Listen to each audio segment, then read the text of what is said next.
Your sister's coming to stay. Don't argue. My parents announced at family dinner. No discussion, just packed a truck and arrived. But when the door swung open, it wasn't me waiting there. It was a stranger with. Can you believe your own family would try to force a toxic, grown adult sibling into your home without even asking? Because that's exactly what my parents did to me. A shocking betrayal that kicked off the most explosive family confrontation of my life, leaving them absolutely speechless when they finally showed up at my door. Want to know what the hell happened next? My name's Mackenzie. I'm 29, and for 3 glorious years, my Seattle apartment wasn't just a place to crash. It was my victory trophy. It was my hard-won sanctuary from years of feeling suffocated by my controlling parents and constantly dealing with my entitled older sister, Brooke. This apartment, it was mine. Let me back up and paint you a clearer picture.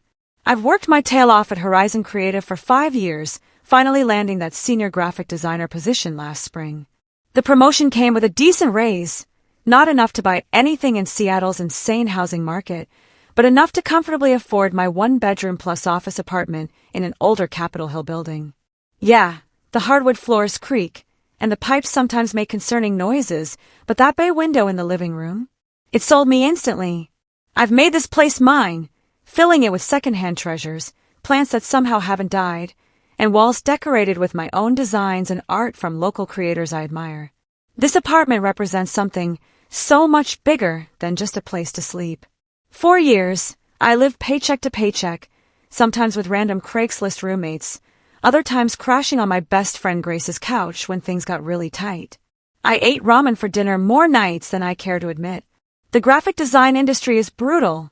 Breaking in meant low-paying jobs and clients who genuinely thought exposure was adequate payment. So, every single rent check I write now? It feels like a giant middle finger to everyone who ever said my artsy career would never support me. My social circle is small, but it's rock solid. Grace has been my ride or die since college. She's an elementary school teacher with boundless energy and absolutely zero filter.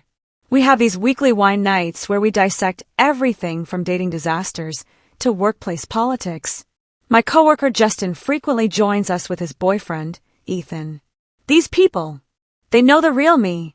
They've seen me at my absolute worst and still choose to hang out. And then there's my family. Specifically, my sister, Brooke. Brooke is 32, but honestly, she acts like she's still in college. Growing up, she was the undisputed favorite. My dance recitals were often missed because Brooke had a cold or needed help with homework.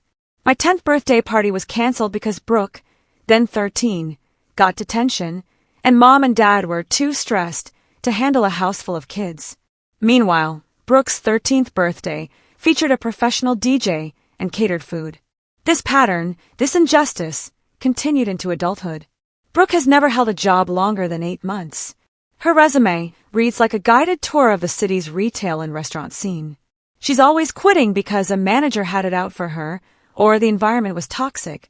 Yet somehow, she always has the latest iPhone and designer clothes. Her relationship history is just as chaotic.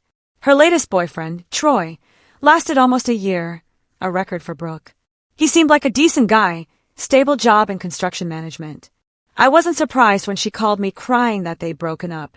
According to her, he was controlling because he suggested they create a budget together. The real issue, of course, is that my parents enable all of this. When Brooke needs money for rent, which is often, they transfer it without question. When she gets fired, it's always the employer's fault.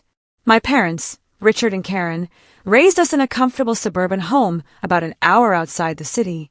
Dad works in insurance. Mom is a part-time school administrator. They're not wealthy, but they're stable, something they achieve through careful financial planning. Ironically, their parenting style could be described as traditional, with a heavy side of manipulation. Family loyalty is paramount, and disagreement is seen as disrespect. Mom specializes in guilt trips that would impress a travel agent. We just want what's best for you really means we know better than you do. Dad prefers the direct approach, stating his opinion as fact and expecting compliance. Challenging him usually results in him shutting down the conversation entirely. Which brings me to that fateful family dinner 3 weeks ago. I try to have dinner with my parents twice a month, partly out of genuine desire to maintain a relationship, partly to manage the guilt that builds if I go too long without seeing them. This particular Sunday, Mom had made pot roast, my favorite. That should have been my first clue something was up. The meal went smoothly enough, with the usual inquiries about my job and not-so-subtle questions about my dating life. Then came dessert, homemade apple pie with vanilla ice cream. As Mom served it, Dad cleared his throat in that way that always signals an announcement is coming. "Mackenzie," he began, his tone immediately putting me on edge. "We need to discuss something important." "What's up?" I asked, trying to sound casual while mentally calculating when I'd last called or visited, wondering if I'd forgotten some family obligation. "It's about your sister," Mom interjected, placing a hand on Dad's arm. "She's going through a rough patch. Troy broke up with her," Dad continued, his voice carrying a note of annoyance that suggested he thought Troy was the one making a mistake. "Kicked her out of their apartment." "Oh." I wasn't surprised, just sad for her. "That's tough. Is she staying with you guys for now?" The look they exchanged made my stomach drop. "Well, that's what we wanted to talk about," Mom said, her voice taking on that sugary quality that meant I absolutely wasn't going to like what came next. "Your sister's moving in with you." I nearly choked on my pie. "What?" "Your sister's moving in." "Don't make a fuss," Dad said firmly. "She needs a place to stay, and you have that extra room you use as an office. It makes perfect sense." It didn't make any sense at all. They hadn't asked. They were telling me, as if my apartment, which I paid for with my own money, was somehow community property. "Did Brooke ask about this?" I managed, trying to keep my voice steady. "She's embarrassed," Mom explained. "You know how proud she is. But she needs family right now." "I can't just." "It's already decided," Dad interrupted. "The truck is packed. She'll move in this Saturday." And just like that, my sanctuary was being invaded, my boundaries trampled, and my opinion deemed irrelevant. All in the space of a 5-minute conversation over apple pie. My fork clattered against the dessert plate as I set it down. Appetite gone. "Wait a second. You can't just decide this without talking to me first." Dad's eyebrows rose in that way that had intimidated me since childhood. "We're talking now." "No, you're telling me after you've already made the decision," I countered, feeling heat rise to my face. "My apartment is tiny. It's a 1-bedroom with a small office, not a 2-bedroom. You have that little office space," Mom pointed out, as if I might have forgotten my own floor plan. "Brooke doesn't need much room. She can make it work. That's my workspace," I explained, trying to keep frustration from seeping into my voice. "I work from home 2 days a week. All my supplies are there, my drawing tablet, my reference books. You can move that stuff into your bedroom," Dad dismissed with a wave of his hand. "Plenty of people work from their bedrooms." I took a deep breath, trying another angle. Having another person will increase all my expenses, utilities, internet, groceries. I just got this promotion, but Seattle isn't cheap. "Brooke will contribute," Mom assured me, though her lack of eye contact told me even she didn't believe this. "Once she gets back on her feet." "And when will that be?" I pressed. "How long is this arrangement supposed to last?" Another exchange of glances between my parents.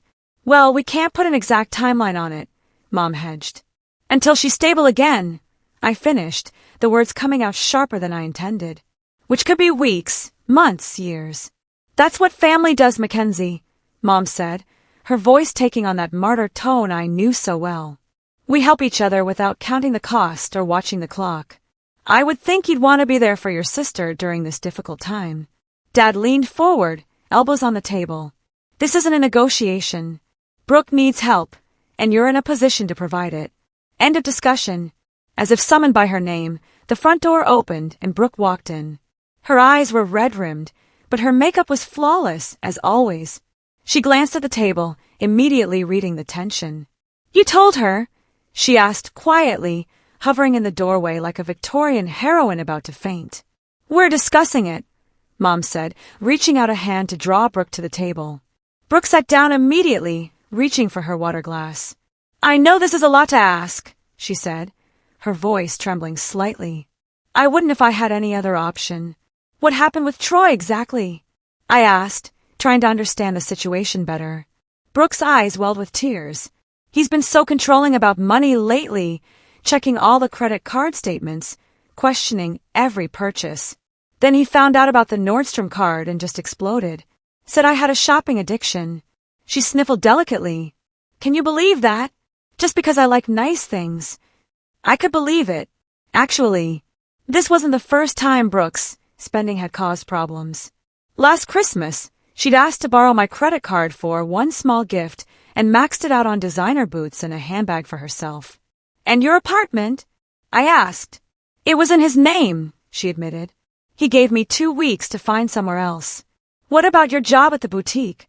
Last I heard, she was working at an upscale clothing store in the mall. Another tear slipped down her cheek. They let me go. Something about too many tardies, which is so unfair because the bus is always late. The full picture was becoming clearer. This wasn't just a bad breakup. It was Brooke's life imploding on multiple fronts. Again. Honey, Mom interjected. We've already promised Brooke she can stay with you. We would take her in ourselves, but you know, your father's allergies have been acting up, and the spare bedroom is being painted. Dad's mysterious allergies always seemed to flare up when it was convenient. And the spare bedroom had been painted for approximately 3 years. I tried staying with Heather, Brooke added, referring to a friend I'd met once or twice, but her boyfriend is there all the time, and they fight constantly. I barely slept. And I've already helped her pay off some of her credit card debt, Dad added, as if this contribution absolved him from further responsibility. The rest she'll handle once she's employed again. The walls were closing in. Every objection I raised was met with a counter, every concern dismissed. The decision had been made before I even walked through their door tonight. I need to think about this, I finally said, standing up from the table. This is a big change, and I need some time. There's nothing to think about, Dad replied firmly. The truck is rented. We'll be at your place Saturday morning at 9 a.m. I said my goodbyes shortly after, declining offers of leftover pie and additional guilt. The drive home was a blur of frustration and betrayal. My phone buzzed repeatedly with texts from Brooke. Can't wait to be roomies again, just like when we were kids. Do you think my queen bed will fit in the office? Should I bring my Vitamix, or do you have a good blender? Each message increased my anxiety. Memories of sharing a room with Brooke as teenagers flooded back. My journals read, clothes borrowed without asking and return stained, my friends monopolized.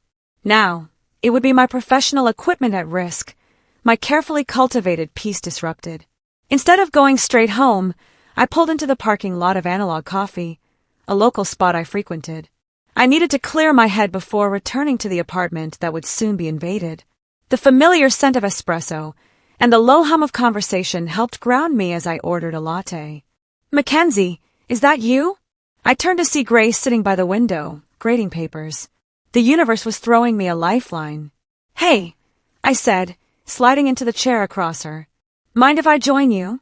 Please do. These essays on my summer vacation are melting my brain. She pushed the stack aside. You look like someone killed your cat. What's going on? And so I told her everything, the words tumbling out in a rush of frustration and panic. Grace listened, her expression shifting from surprise to outrage on my behalf. They can't just decide this for you, she said when I finished. It's your apartment, your name on the lease. You know my parents. I stirred my latte absently. Once they've made up their minds, then unmake it for them, Grace said firmly. Tell them no. I've tried saying no to my family. It never works. Either they wear me down or I give in to avoid the conflict. And now they've already promised Brooke. Grace was quiet for a moment, tapping her pen against her mug. Then her eyes lit up in that way that usually preceded either a brilliant idea or a terrible one. What if, she said slowly, the office wasn't available? What do you mean? I can't remodel in 5 days. No, but what if someone else was already using it?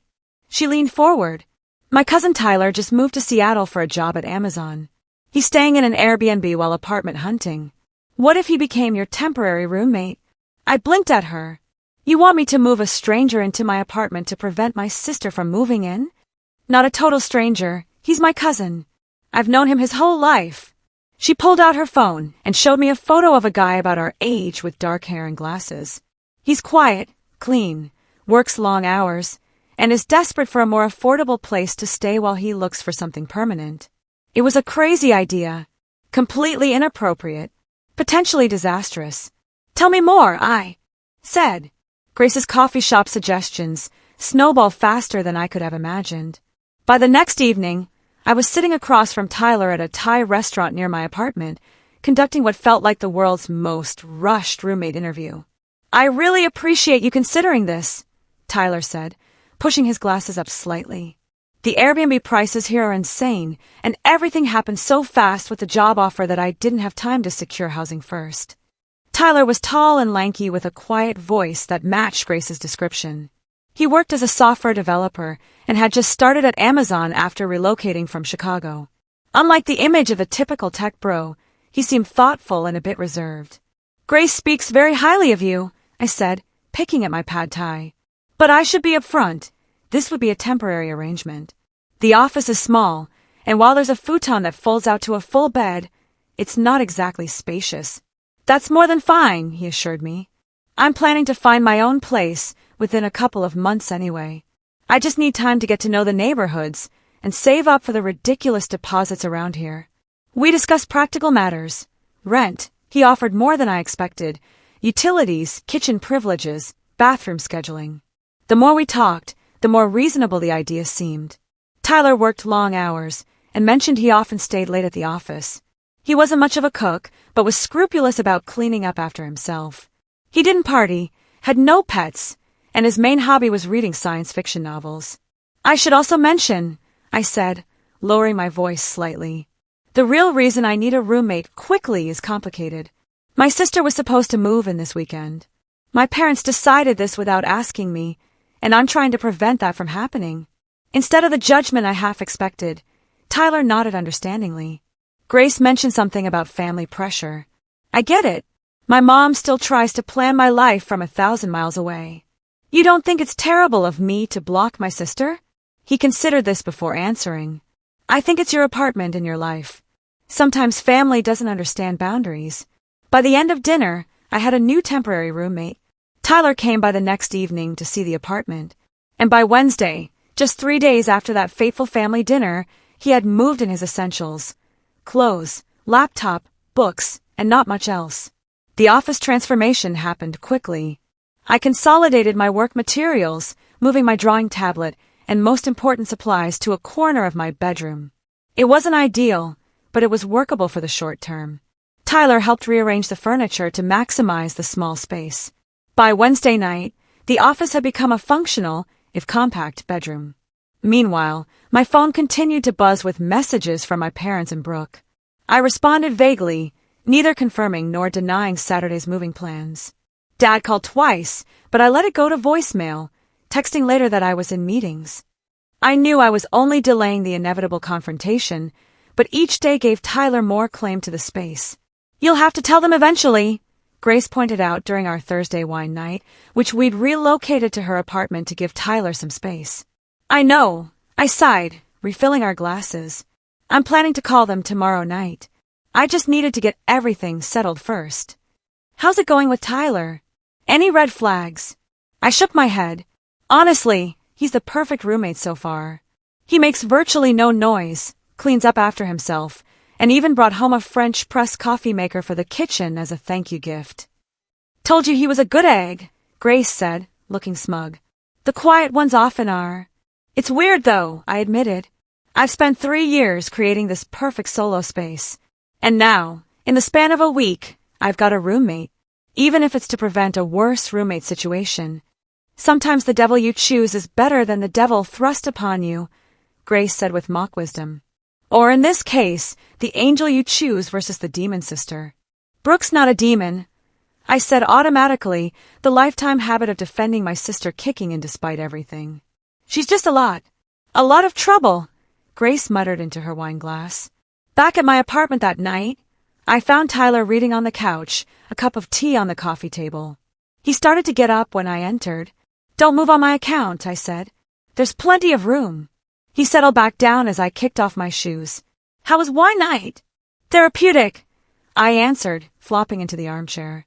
Grace sends her love, by the way. She texted earlier to make sure I wasn't secretly an axe murderer, he said with a small smile. Apparently, she's having second thoughts about setting you up with a relative stranger. Are you an axe murderer? I mean, not currently, he replied. Too much effort. I prefer my job's slower method of soul destruction. I laughed, surprised by his dry humor. First week at Amazon that bad? Let's just say I understand why they have crying rooms. He marked his place in his book. How about you? Ready for tomorrow's family confrontation? I groaned. Not even slightly. Part of me is tempted to just not be here when they arrive. Would that help in the long run, though? No, I admitted. It would just delay the inevitable and probably make it worse. I chewed my lip thoughtfully. I should call them tonight, give them a heads up. Want me to make myself scarce for that conversation?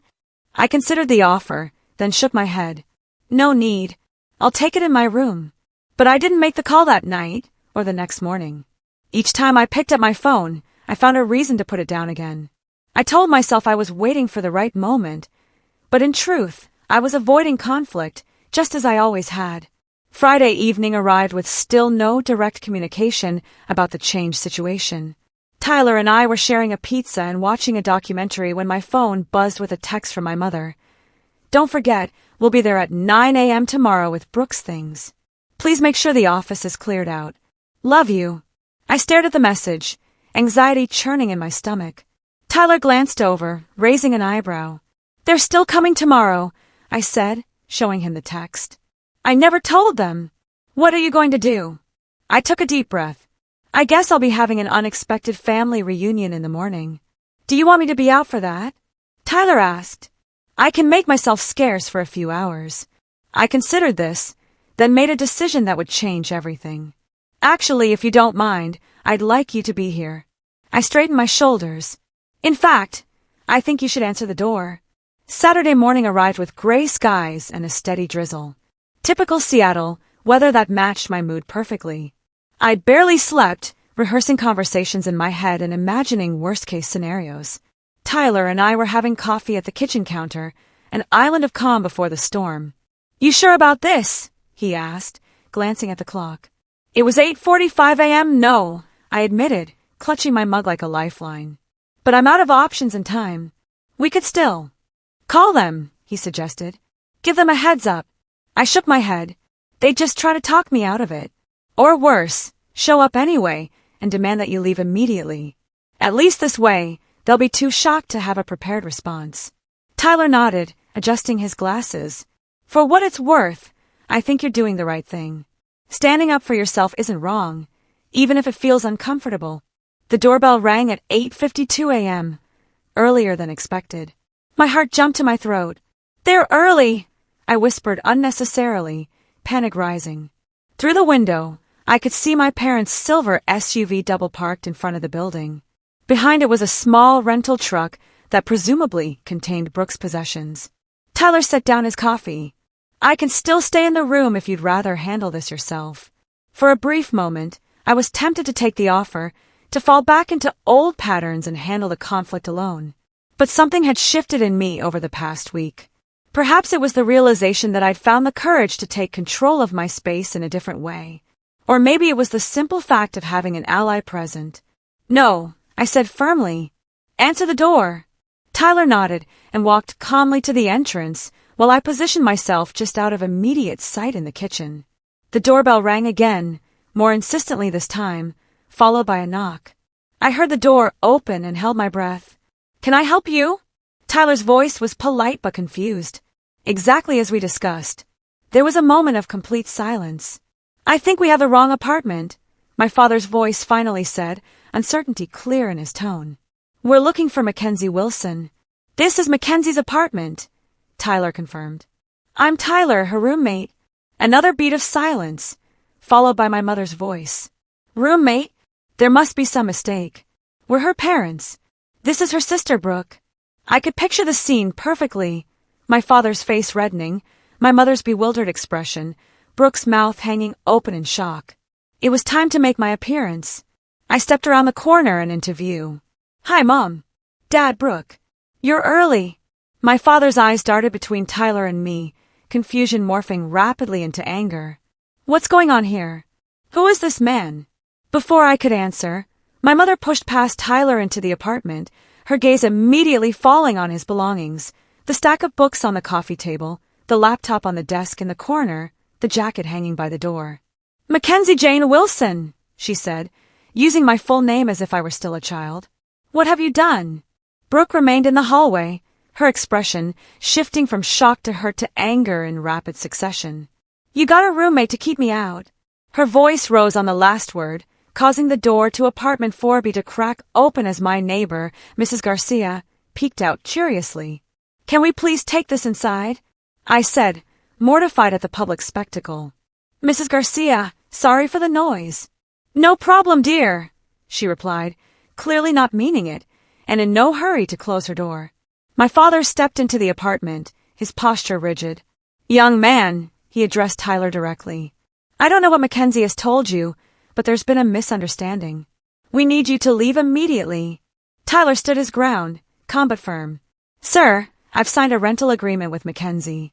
I live here now. Rental agreement? My father's voice rose. Mackenzie, what is he talking about? Brooke chose this moment to enter the drama fully, dropping dramatically onto the hallway floor. I'm going to be homeless, she wailed. My own sister would rather have a total stranger than help family. A door across the hall opened, and now Mr. Peterson was watching, too. Perfect. Is everything all right out here? Mr. Delgado, our building manager, appeared at the top of the stairs, attracted by the commotion. We've had noise complaints. 5 minutes into this confrontation, and I'd already managed to involve half the building. My father was staring daggers at Tyler. My mother was inspecting the apartment like she was cataloging violations. Brooke was creating a scene in the hallway, and the neighbors were getting a free Saturday morning show. Everything's fine, I said to Mr. Delgado, my voice strained. Family discussion. We're taking it inside now. Please do, he replied firmly, or I'll have to ask your visitors to leave the premises. Everyone inside, I said, gesturing to my family. Now! Reluctantly, they complied. Tyler closed the door, mercifully shutting out the curious neighbors. The small apartment suddenly felt even smaller with 5 people inside it. Sit down, I said, pointing to the couch and armchair. Please.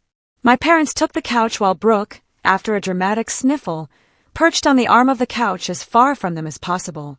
Tyler moved to stand by the kitchen counter, giving us space while remaining present. The moment of truth had arrived. I took a deep breath, unclenching my fists at my sides. The apartment fell silent as everyone waited for an explanation. The only sound, the faint ticking of the wall clock and Brooke's occasional theatrical sniffles. I need everyone to listen to me, I began, my voice steadier than I expected. Really listen, without interrupting. Dad opened his mouth, but Mom placed a hand on his arm, silencing him. I took that as permission to continue. For as long as I can remember, what I want, what I need, has always come second in this family. The words felt dangerous, like stepping onto thin ice, but I pressed on. When we were kids, Brooke's dance recitals were family events with flowers and dinner celebrations. Mine were attended if it was convenient.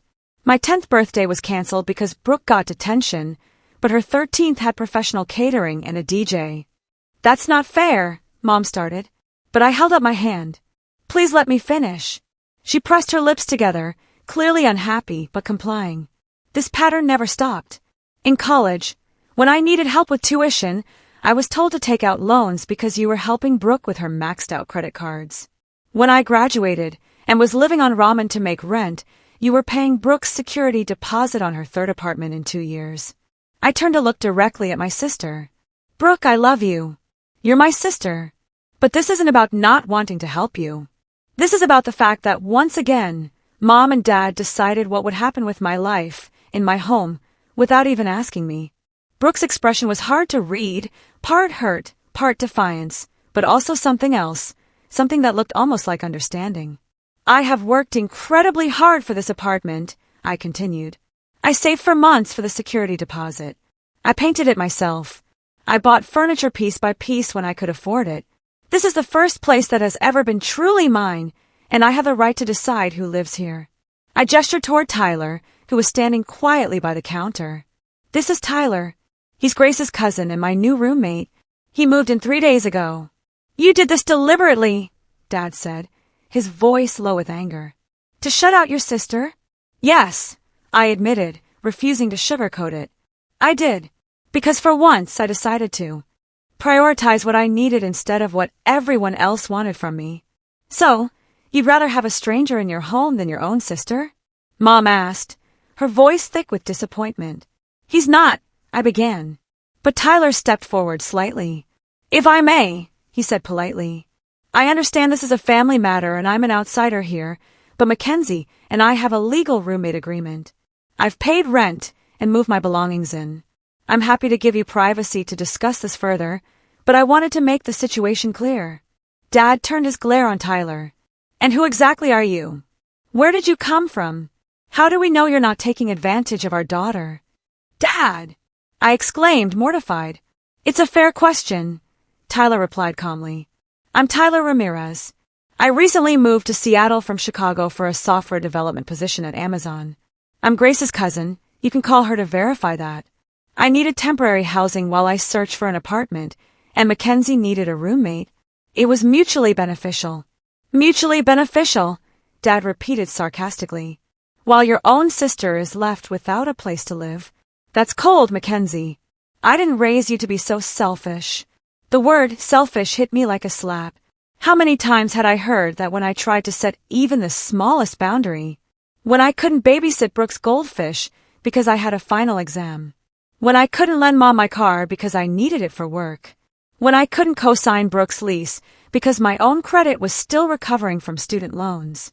It's not selfish to have boundaries, I said quietly. It's not selfish to expect to be asked rather than told.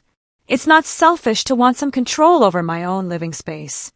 We're family, Mom said, as if those two words trumped all other considerations. Family helps family. I would have helped, I replied. If you had asked. If you had respected me enough to have a conversation instead of an announcement. If there had been any consideration of what this would mean for my life and work. An uncomfortable silence fell over the room. Tyler shifted slightly, then spoke again. I think I'll step out for a bit, give you all some privacy to talk. He looked at me. Text me when you'd like me to come back. I nodded gratefully, and he slipped out the door, leaving me alone with my family.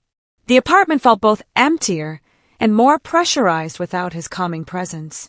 As soon as the door closed, Brooke stood up. Well, this is just perfect, she said, tears welling in her eyes. My little sister hates me so much she'd rather live with a total stranger. I don't hate you, Brooke, I sighed, suddenly exhausted. This isn't about you. Not really. It sure feels like it's about me, she shot back. Where am I supposed to go now? The truck is rented. All my stuff is packed. You could stay with Mom and Dad, I suggested.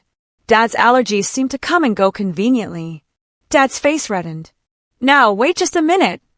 No, she's right. Brooke interrupted, surprising all of us. She turned to our parents. Why exactly can't I stay with you? The spare room has been being painted for what? 3 years now.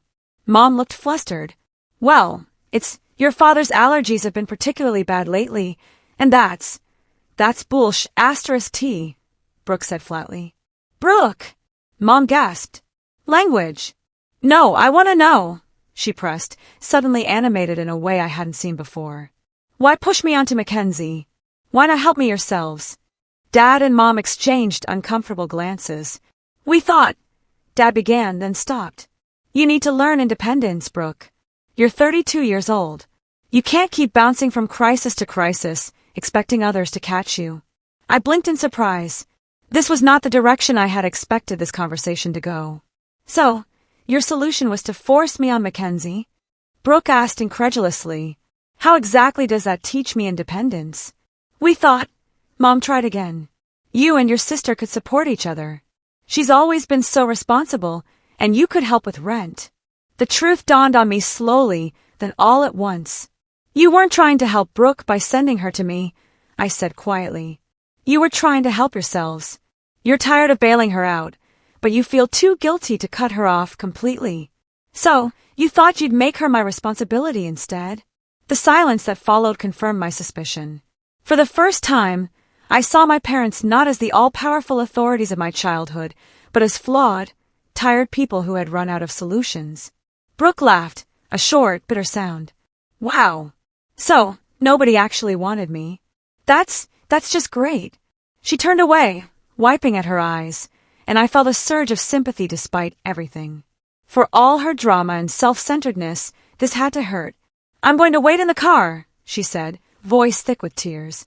Figure out what you're doing with my stuff. She walked out, closing the door with surprising gentleness behind her. The three of us remaining sat in uncomfortable silence for a long moment. We were trying to do what's best for everyone, Mom finally said, her voice small. By making decisions for everyone without consulting them, I replied. That's not doing what's best. That's doing what's easiest. Dad sighed heavily, suddenly looking older than his 58 years. We supported Brooke through 3 evictions, 5 job losses, and more relationship drama than a soap opera. We're exhausted, Mackenzie.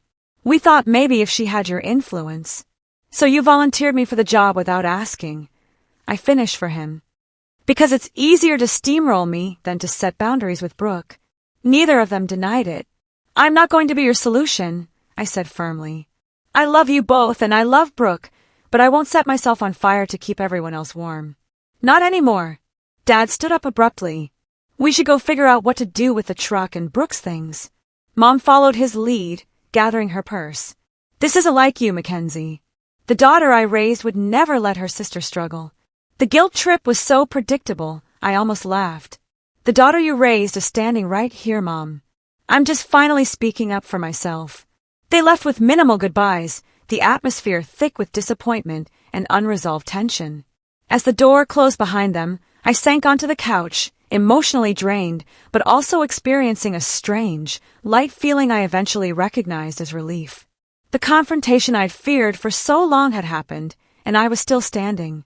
The apartment was still mine, and for perhaps the first time in my adult life, I had set a boundary with my family and held it. Despite the guilt and pressure, I was about to text Tyler when there was a soft knock at the door. Thinking he might have forgotten his key, I opened it without checking the peephole. Brooke stood there alone, eyes red but dry. Can we talk? She asked quietly. Just us. I hesitated for just a moment before stepping aside to let Brooke in. She entered cautiously, as if she were now a guest rather than the entitled sister who had expected to move in without invitation. Mom and Dad left. I asked, closing the door. She nodded. They're sitting in the car, probably plotting their next move. A ghost of a smile crossed her face. Dad's doing that thing where he taps the steering wheel and mutters to himself. I knew exactly what she meant, the familiar gesture our father made when his plans were derailed. Despite everything, I found myself smiling too. Do you want some coffee? I offered, moving toward the kitchen. Tyler bought a French press. Sure, she said, perching on the edge of the couch. He seems nice. Grace's cousin, you said. I busied myself with the coffee preparation, grateful for the distraction. Yeah, he just moved here from Chicago, works at Amazon. And you just happened to find a roommate the exact week I needed a place to stay? I paused, then decided honesty was the only path forward. I called Grace in a panic after dinner Sunday night. She suggested Tyler as an alternative to you moving in. Brooke nodded slowly, absorbing this. So, you really didn't want me here that badly? I turned to face her. It wasn't about not wanting you, Brooke. It was about not wanting to be told what would happen in my own home. It was about years of feeling like my needs always come second. I poured the coffee and brought 2 mugs to the living room, settling into the armchair across from her. Tyler had texted that he was getting breakfast at the cafe down the street and would be back in an hour, giving us plenty of time to talk. Brooke wrapped her hands around the mug but didn't drink. You know what's weird? When Mom and Dad told me I'd be staying with you, I didn't want to. This surprised me. You didn't. She shook her head. I wanted to say no. I knew your place was small, and we haven't exactly been close lately, but they insisted it was the only option, that you'd be fine with it.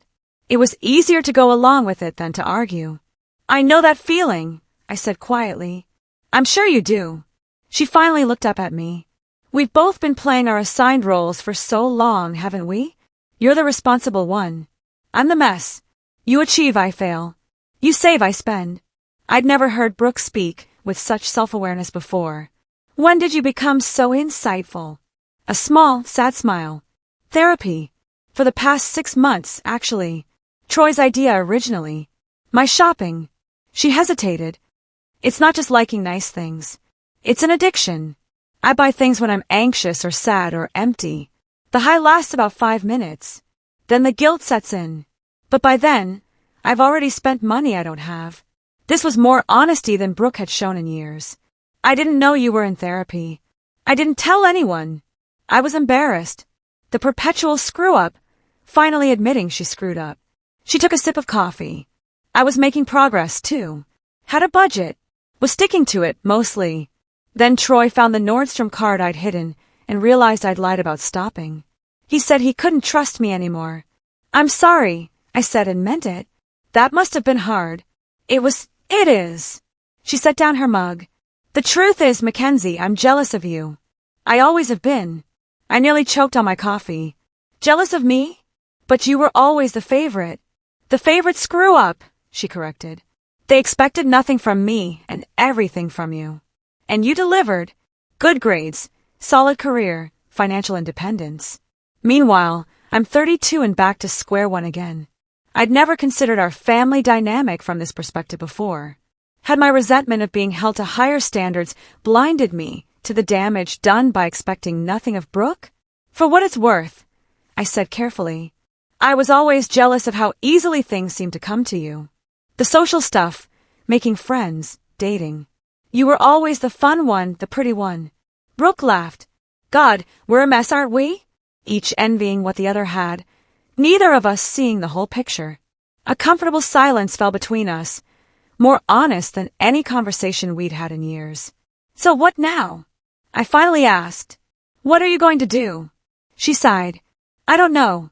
I can't stay with Mom and Dad. That would be a disaster for my therapy progress. Most of my friends are partiers who would be terrible influences. What about Heather? You mentioned staying with her before. She and her boyfriend broke up 2 days ago. He moved out, but she can't afford the rent alone. She's looking for a roommate. Actually, Brooke looked thoughtful. I hadn't considered it because Mom and Dad were so set on me staying with you, but maybe that could work. I encouraged. You said you were friends, right? Since college. She's one of the few friends who knows about my therapy and shopping issues. She'd be supportive, not an enabler. I could see the wheels turning in Brooke's mind as a plan began to form. Her place is closer to downtown, too, which would be better for job hunting. Speaking of which, I ventured. What kind of job are you looking for? Brooke tucked her hair behind her ear, a gesture I remembered from childhood when she was feeling uncertain. I've been thinking about that a lot, actually. I'm good with people, even if I've been unreliable in the past. My therapist suggested looking into something with more structure, maybe administrative work. I might know someone, I said. One of our clients at Horizon is always looking for front desk staff. The pay isn't amazing, but it's steady, and they're pretty flexible if you're upfront with them. Brooke's eyes widened slightly. You'd recommend me? After everything. You're my sister, I said simply. I want to help, just not by having you take over my home without asking. She nodded slowly. I understand that now. I'm sorry I didn't see it sooner. A text notification pinged on my phone. Tyler asking if it was okay to come back yet. I replied affirmatively, then looked back at Brooke. I think this might be the first real conversation we've had in years, I observed. Probably since before college, she agreed. It's nice.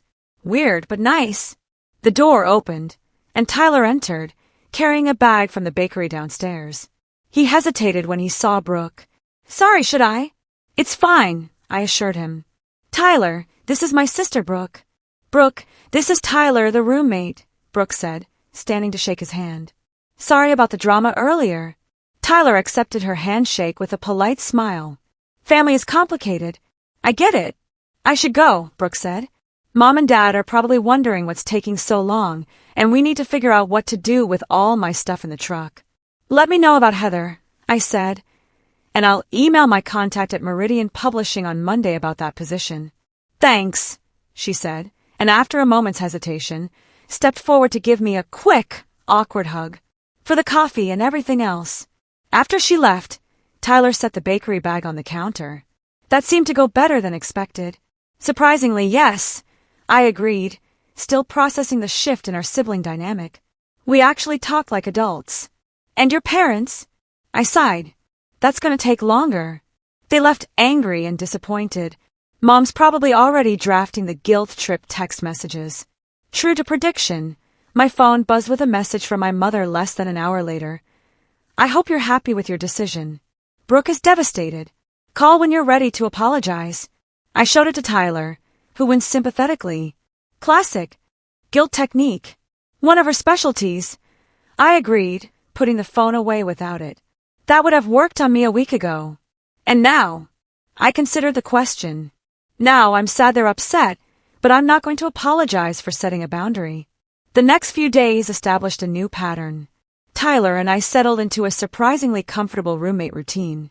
He was often gone before I woke up and worked late most evenings, but we established a habit of sharing coffee on weekend mornings. He was tidy, respectful of my space, and unexpectedly easy to talk to once his initial reserve faded. Brooke texted to let me know she was moving in with Heather temporarily, and I followed through by connecting her with my contact at Meridian. To my surprise, she landed an interview within days.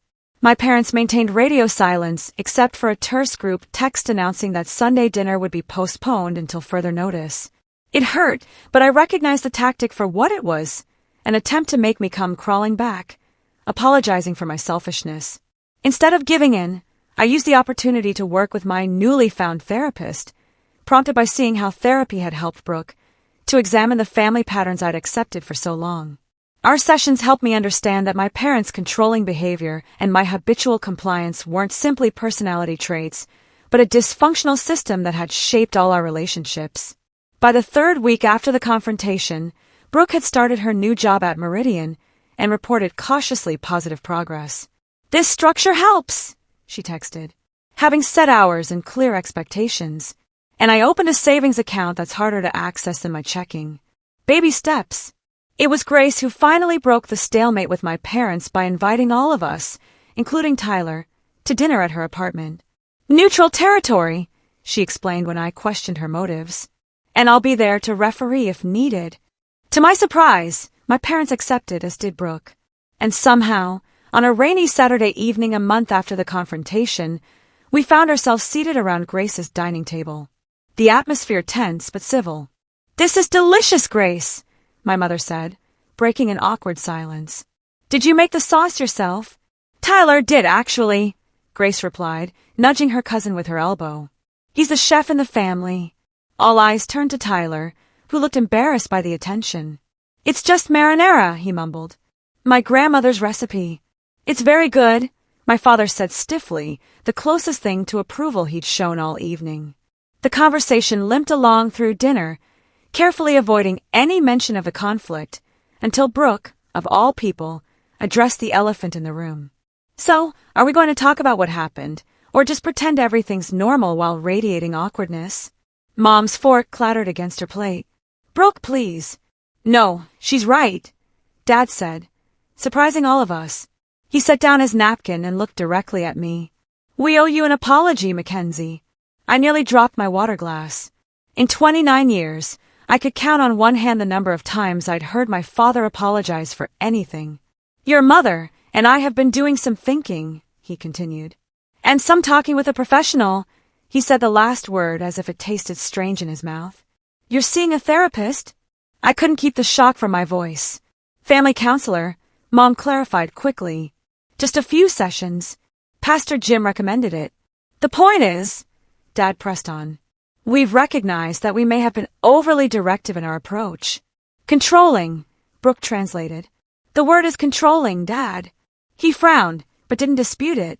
"We thought we were doing what was best for both of you," Dad continued, pushing Mackenzie to be responsible, protecting Brooke from consequences. "But we can see now that we've done neither of you any favors. We love you both so much," Mom added, her eyes glistening. "We never meant to hurt either of you." "We know that," I said softly, reaching across the table to touch her hand. "But impact matters more than intent sometimes." She nodded, squeezing my hand. "We're trying to learn that. It's not easy to change at our age." "Tell me about it," Brooke said with a wry smile. I'm having to unlearn 3 decades of bad habits. The tension in the room had eased, replaced by something tentative but hopeful.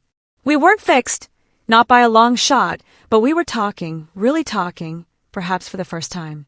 As I looked around the table at my sister with her new determination, my parents with their halting attempts at change, Grace with her satisfied smile at seeing her plan work, and Tyler, the catalyst who had unknowingly set this whole transformation in motion, I felt something shift inside me. The anger and resentment that had fueled my stand against my family was mellowing into something more sustainable, a quiet, steady conviction in my own worth and boundaries. We had a long way to go, but for the first time, it felt like we were all walking in the same direction. 3 months after that fateful Saturday when a stranger opened my door instead of me, my life has transformed in ways I never could have predicted. Tyler, initially a temporary solution to a family crisis, has become a permanent roommate and one of my closest friends. His quiet presence and unwavering respect for boundaries help me recognize what healthy relationships actually look like. We've settled into a comfortable routine of shared meals, occasional movie nights, and a mutual understanding that sometimes we both just need space. I've even introduced him to some of my coworkers, expanding both our social circles. Brooke has surprised everyone, perhaps herself most of all. After starting at Meridian Publishing, she received her first performance review with no tardiness or absences, a personal record. She and Heather signed a year-long lease on their apartment, and Brooke has maintained her therapy appointments consistently. She still struggles with her shopping impulses, especially during stressful periods, but now she texts me when she feels the urge instead of surrendering to it. Last week, she proudly showed me her savings account balance, modest but growing steadily. My parents have been the slowest to change, which is understandable. Decades of established patterns don't transform overnight, but they're trying in their way. The family counseling sessions continue, and they've made visible efforts to respect my boundaries. Sunday dinners resumed after a 6-week hiatus, now with new ground rules, no unsolicited advice, no criticism disguised as concern, and most importantly, no decisions made for others. The first dinner was awkward, with Mom visibly biting her tongue several times and Dad retreating into silence when uncomfortable topics arose. But each gathering has gotten progressively easier. Last Sunday, Dad actually asked for my opinion on his retirement investment strategy instead of telling me what I should do with my own finances. A small step that felt monumental. My own healing journey has been more internal, but no less significant. Through therapy, I've begun to recognize how avoiding conflict had become my default mode, even outside my family. I said yes to projects I didn't have time for, accepted blame that wasn't mine, and swallowed my opinions to keep peace. Learning to stand firm without aggression or apology has transformed not just my family relationships, but my professional life as well. Last month, I negotiated a proper raise instead of accepting the initial offer with gratitude, something the old Mackenzie would never have dared. What I've come to understand is that true family, true connection of any kind, must be built on respect for each other's autonomy. The idea that family means sacrificing your needs for others is a harmful myth that serves no one. My parents thought they were showing love by solving problems for us, but they were actually preventing us from developing the skills to solve our own problems. Brooke thought she was being loved when she was actually being infantilized. And I thought being a good daughter meant compliance when what my family really needed was my honest voice. Sometimes the most loving thing we can do is to let people face the consequences of their choices. It's not cruelty, but respect for their capacity to grow. When I refused to let Brooke move in, it wasn't rejection, but an opportunity for her to find her own solution, which she did. One that has served her better than our parents' plan ever would have. The irony isn't lost on me that my parents' attempt to force their solution actually catalyzed positive change for everyone involved. Their unwelcome truck parked outside my building that rainy Saturday morning didn't deliver what they intended, but it delivered exactly what we all needed. A crisis that forced us to confront patterns too long ignored. I look around my apartment now, still my sanctuary, though differently configured with Tyler's books mingling with mine on the shelves, and feel a peace that comes not from avoiding conflict, but from surviving it, from standing in my truth, and discovering that relationships that can't withstand honesty aren't relationships worth preserving in their current form. The journey continues, of course. Old habits resurface, especially in moments of stress. Mom still occasionally slips into guilt trip mode. Dad still struggles to express vulnerability. Brooke still has days when the shopping apps call her name. And I still sometimes find myself swallowing words I should speak. But now we recognize these patterns when they emerge. And that recognition alone is powerful. If you're facing similar struggles with family boundaries, know that standing firm isn't selfish. It's often the most loving choice you can make, both for yourself and for those who need to grow. Seriously, have you ever had to set a difficult boundary with family? How did it change your relationships, and what did you learn? Share your experiences in the comments below. I really want to hear your stories. And don't forget to like and subscribe if this story resonated with you. Remember, sometimes the hardest conversations lead to the most healing outcomes, and the most uncomfortable growth leads to the most authentic connections. Thank you for witnessing my journey, and I wish you courage on your own path to healthy boundaries and genuine relationships.